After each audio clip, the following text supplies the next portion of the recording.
Сәлематсыңдар ма балалар? Көңіл күйлеріңіз қалай? Сабақты бастамас бұрын көңіл күйімізді көтеріп, сабаққа зейін қойып тыңдаймыз. Қазір математика сабағы. Бүгінгі өтетін сабағымыз мысалдар шығарамын.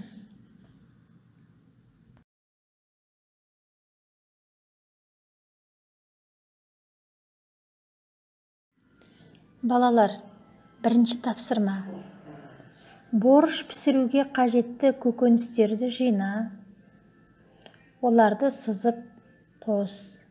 Балалар, аналарымыз бізге борщ дайындайын деп жатыр, ал біз аналарымызға көмектесеміз. Борщқа керекті көкөністерді іздеңіздер.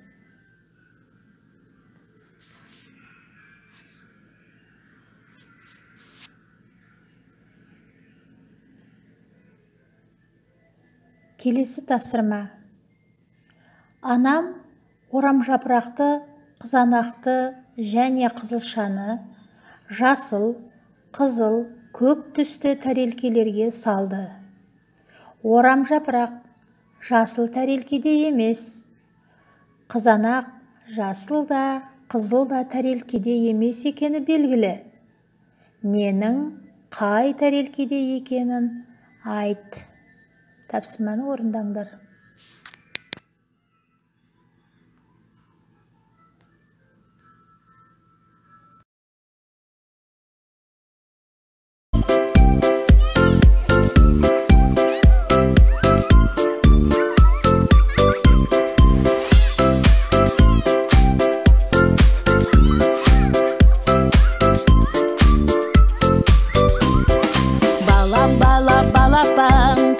Қайсы алақан, саусақтарың айбат, былай ойнат.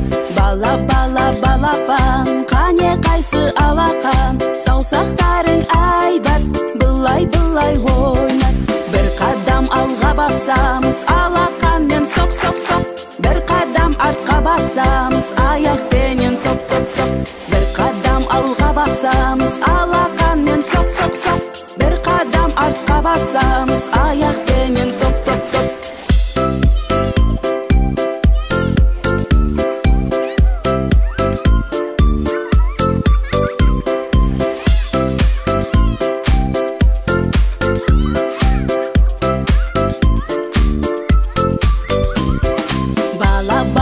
Балапан, қане қайсы алақан, саусақтарың айбат, былай ойнат.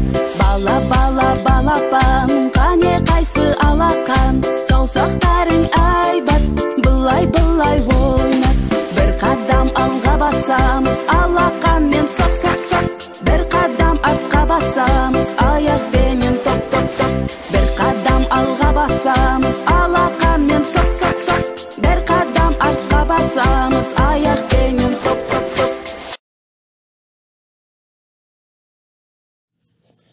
Балалар, келесі тапсырма. Екінші тапсырмада қаламмен бастырып жаз. Дәптерде 1, 2, 3 цифрлары берілген. Біз бұдан бұрын цифрлардың дәптердің көзіне қалай жазылатындығын үйрендік. Яғни цифр торкөздің жоғарғы оң жақ бұрышынан басталып жазылады. Ереже бойынша цифрларды толтырыңдар. Бірінші жолға 1 цифрын, оның астына 2 цифрын, оның астына 3 цифрын толтырып жазыңыздар.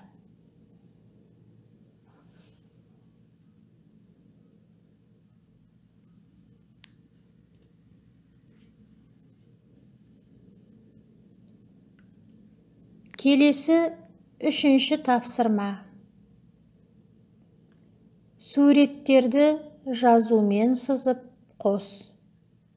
Балалар, берілген суретке мұқият зер салып қараңыздар.